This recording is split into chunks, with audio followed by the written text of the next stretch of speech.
சீக்கிரமாக weight loss பண்ணணுமா? இந்த மருந்தை தேனில் குழைச்சி டெய்லி சாப்பிட்டு வந்தீங்கன்னா போதும், உங்கள் உடம்புல இருக்க கொழுப்பெல்லாம் கரைஞ்சு போயிடும் அப்படின்னு ஏகப்பட்ட வீடியோ யூடியூப்லேயும் ரீல்ஸ்லையும் சுற்றிக்கிட்டு இருக்கு. இந்த வீடியோவை நம்பி ஒரு உயிருமே பறி போயிருக்கு.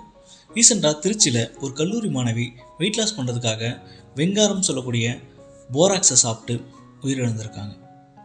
இந்த போராக்ஸை ஏன் சாப்பிடக்கூடாது, அப்படி சாப்பிட்டா என்ன நடக்கும் அப்படின்றது தான் இந்த வீடியோவில் பார்க்க போகிறோம். வாங்க வீடியோக்குள்ளே போகலாம். வெயிட் லாஸ் பண்ணுறதுன்றது எல்லாருக்குமே இருக்கக்கூடிய ஒரு ஆசை. எல்லாருமே பர்ஃபெக்டாக சூப்பராக அழகாக இருக்கணும்னு ஆசைப்படுவோம். ஆனால் நம்ம அழகாக இருக்குமா இல்லை ஃபிட்டாக இருக்குமான்றதை விட ஹெல்த்தியாக இருக்குமான்றது தான் ரொம்ப முக்கியம்.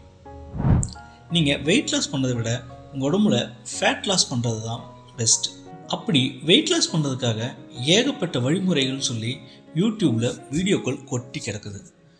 ஒரே வாரத்தில் 10 கிலோ குறைக்கிறது, உடற்பயிற்சி தேவையில்லை, டயட் தேவையில்லை, ஈஸியாக உங்கள் வெயிட்டை குறைச்சிடலாம் அப்படின்னு சொல்கிறது, இந்த மருந்தை மட்டும் சாப்பிட்டீங்கன்னா போதும் உங்கள் வெயிட்டு சீக்கிரமாக குறைஞ்சிடும் அப்படின்னு சொல்கிறது, ஒரே நாளில் 1 கிலோ குறைக்கணும்னு சொல்கிறது, அப்படி ஏகப்பட்ட வீடியோக்கள் குவிஞ்சு கிடக்குது.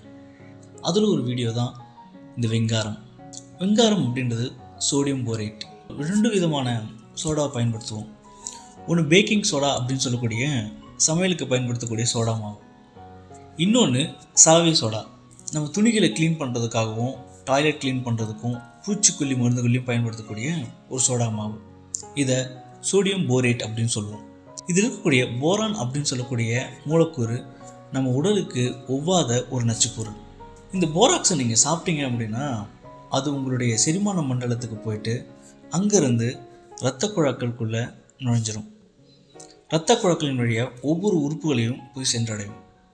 இந்த போரான் நம்ம உடம்புல இருக்கக்கூடிய நார்மல் செல்கள் எல்லாத்தையுமே டேமேஜ் பண்ண ஆரம்பிக்கும். ஒவ்வொரு செல்லையும் உடைக்கும். ஒவ்வொரு செல்களும் சாக ஆரம்பிக்கும். இந்த செல்கள் சாகும்போது கொஞ்சம் கொஞ்சமாக அந்த உறுப்புகளும் செயலிழக்க ஆரம்பிக்கும்.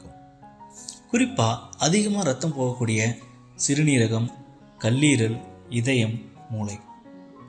முதல்ல சிறுநீரகம் தான் பாதிப்படையும். நம்ம உடம்புல இருக்கக்கூடிய எல்லா நச்சு பொருளையும் வெளியேற்றுறது சிறுநீரகம் தான். ஆனால் சிறுநீரகமே முதல்ல பாதிப்படைகிறதுனால மீதம் இருக்கக்கூடிய நச்சுப்பொருள் நம்மளுடைய உடல்லையே தங்கிடுது. இதனால் உடலில் இருக்கக்கூடிய ஒவ்வொரு உறுப்புகளும் படிப்படியாக செயலிழக்க ஆரம்பிக்குது. ஒரு கட்டத்துக்கு அப்புறம் கோமாவுக்கு போய் உயிரிழப்பு ஏற்படும். இது சாப்பிட்ட உடனே வாந்தி வர்றது, வயிற்றுப்போக்கு, மயக்கம், இந்த மாதிரியான அறிகுறிகள்லாம் தெரியும். இது ஏன் வெயிட் லாஸ் பண்ணுது அப்படின்னு நம்புகிறாங்க அப்படின்னா, இது சாப்பிட்ட உடனே வாந்தி வர மாதிரி இருக்கிறதுனால உங்களால் அதிகப்படியாக எதையுமே சாப்பிட முடியாது, உங்களுக்கு பசியின்மை இருக்கும். அதனால் இதை தப்பாக புரிஞ்சுக்கிறாங்க. ஆனால் போராக்ஸ் அப்படின்னு சொல்லக்கூடிய இந்த வெங்காரம் ஒரு உணவுப் பொருள் கிடையாது. இது ஒரு நச்சு பொருள். இதை சாப்பிட்றதுக்கு உகந்தது கிடையாது. இது ஒரு மருத்துவ குணம் கொண்ட பொருளும் கிடையாது. தயவு செஞ்சு இந்த போராக்ஸை யாருமே சாப்பிடாதீங்க. உங்களுக்கு உண்மையிலேயே வெயிட் லாஸ் பண்ணுற பிளான் இருக்குது அப்படின்னா ஒரு ஃபிட்னஸ் கோச் கிட்ட போயிட்டு ஒரு கன்சல்டேஷன் எடுத்துக்கோங்க. டாக்டர்கிட்ட போங்க. உங்களுடைய பாடியை ஃபுல்லாக செக்கப் பண்ணிக்கோங்க. வெயிட் லாஸுக்கு உங்கள் உடம்பு ஏற்றதாக இருக்கான்னு செக் பண்ணிக்கோங்க. அதுக்கப்புறம் உங்களோட வெயிட் லாஸ் ஜேர்னியை ஸ்டார்ட் பண்ணுங்கள். உண்மையிலேயே ஆரோக்கியமான முறையில் வெயிட் லாஸ் பண்ணுறதுன்றது கஷ்டமான விஷயம். ரொம்பவே பொறுமையாக தான் பண்ண முடியும். ரொம்ப போர் அடிக்கும், கஷ்டப்பட்டு தான் பண்ண வேண்டியிருக்கும். ஈஸியாக வெயிட் லாஸ் பண்ணிடலாம் அப்படின்னு சொல்லக்கூடிய எந்த ஒரு வழியுமே உங்களுக்கு நல்லது கிடையாது. அது கடைசியில் ஒரு ஆபத்தில் தான் போய் முடியும். ஹெல்த்தியாக வெயிட் லாஸ் பண்ணுறதுக்கு முக்கியமாக சில விஷயம் வேணும். ஒன்று, உணவு கட்டுப்பாடு. நீங்கள் எடுத்துக்கக்கூடிய உணவு கண்ட்ரோல்டாக இருக்கணும். அதிகமான கலோரிஸ் கொண்ட உணவுகளை குறைச்சிட்டு கலோரிஸ் கம்மியாக இருக்கக்கூடிய உணவுகளை எடுத்துக்கணும். காய்கறிகள், பழங்கள், நார் சத்து கொண்ட பொருட்கள், பருப்பு வகைகள், இது மாதிரியான பொருட்களை அதிகமாக எடுத்துக்கணும்.